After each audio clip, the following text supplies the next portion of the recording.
Hi everybody. So in this video I'm going to show you how to find measures of location for discrete and continuous data. So this will involve finding a certain percentile of a data set. In our first example, we're going to look at discrete data from a large data set, and in the second example we'll look at continuous data presented in a grouped frequency table. If you want to work along with me in this video, you can download the PDF from my website. I'll leave a link in the description below. So in our first example, we thought up from a large data set, the daily maximum temperature in degrees C during the first 12 days of July is recorded in Hern, and the data is shown here. We've been asked to work out the median and the quartiles for this data. So if we begin with a median, we call this Q2, or the second quartile, and the way we work this out is, we look at the sample size, which we call n, we add 1 to this, and then we divide it by 2. And in this case, the sample size is 12. So a median will have a position of 12 plus 1 divided by 2. So 13 divided by 2 will be the 6.5 value. And we can see how this works. If we cross off the smallest and the biggest every time, so we're zooming in on the middle value, then you can see the middle value will be halfway between the 6th value and the 7th value, which is the 6.5 value. So we can see that halfway between the 17 and the 18 is 17.5. So this would be our median. But let's say, for instance, these numbers aren't so close together. One of the ways we could work out the median is to find the mean of these two data values. So this would be 17 plus the 18 divided by 2. And 35 divided by 2 does give us the 17.5. So it's worth knowing how to do this when the data isn't so close together. Okay, so now we can work out the quartiles. This will involve the lower quartile, which we call Q1, and the upper quartile, which we call Q3. And the way we work these out is very similar to what we did for median. If I just clean all of this up. So to find the lower quartile, we need to think about all the data points that are below the median. And you can see we've got 6 data points. So we say Q1 will be the number of data points 6. And then again, we plus 1 and we divide by 2. So this will give us 7 divided by 2, 3.5. So we're looking at the 3.5th data point. And this will be between the third and the fourth value. So between these two. And again, we can work this out using the mean. So 15 plus the 16 divided by 2 will give us 15.5 degrees C. This will be our lower quartile. And it's very similar for the upper quartile. We look at the number of data points that are above the median. Again, we've got 6. So Q3 will be 6 plus the 1 divided by 2, which we know is 3.5. So now it doesn't matter whether we go 3.5 values in this way or in this way. It's between the 19 and the 20. So we can work out Q3 by finding the mean of 19 and 20. And this will be 19.5 degrees Celsius.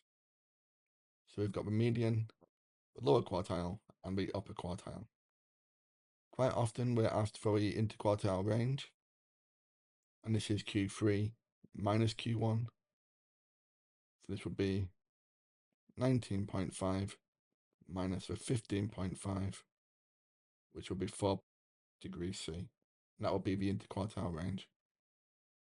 Okay. In our next example, we're going to look at continuous data presented in a grouped frequency table.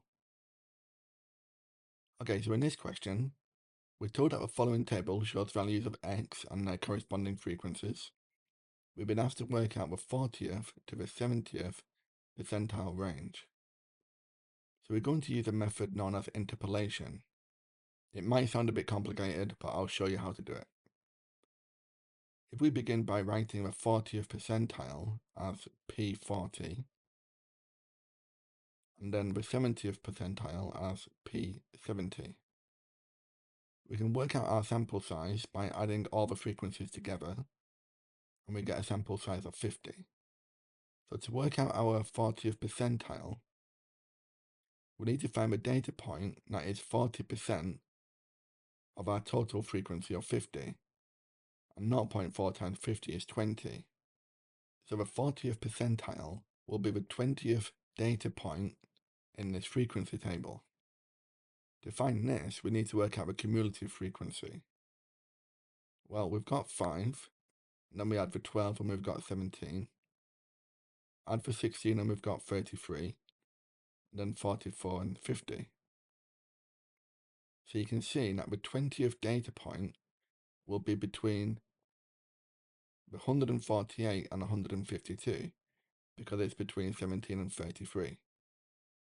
So if I show this along a scale, we know the 20th data point lies between 148 and 152, so we'll include this on our top scale. And somewhere along this will be the 40th percentile. And we know this includes from the 17th piece of data to the 33rd. So we'll include this on our bottom scale. What we want is a 20th piece of data. So now we can just use simple fractions. We know this distance as a fraction of this distance is exactly the same as this distance as a fraction of this one. So writing this as an equation, the distance between P40 to 148 as a fraction of the distance between 152 to 148 is exactly the same, the difference between the 20 and the 17, over the distance between 33 and 17. And then we can simplify each of these. Then this will be over 4, and this will be equal to the 3 over 16. We'll move this 4 to the right hand side, and then we'll move the negative 148 to the right hand side as well. So the 40th percentile will be 148.75. And now we need to do the same for the 70th percentile. Perhaps you want to try this question yourself. You can pause the video, and when you come back, we'll go through the worked solution. Okay, so welcome back. To find the position, we need to work out 70% of 50, which is 35. So the 70th percentile will be the 35th data point. And we know this will fall within the range of 152 to 156, which is within this range here. So we'll draw our scale. We're looking at the range of 152 to 156. This will be our top scale. We're finding the 70th percentile. And we know this range includes the samples from the 33rd to the 44th. And we want the 35th. So P70 minus 152 as a fraction of 156 minus 152 is exactly the same as 35 minus 33 over 44 minus the 33. We can work out each of these. So we'll have over 4 is equal to 2 over 11.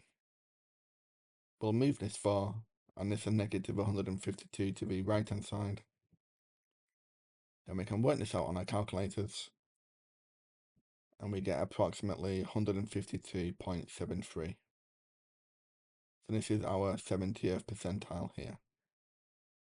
So the interpercentile range will be P70 minus P40, substituting in each of these, and we get 3.98. Okay? Well, thank you very much for watching. I hope that's given you an idea on how we can find measures of location.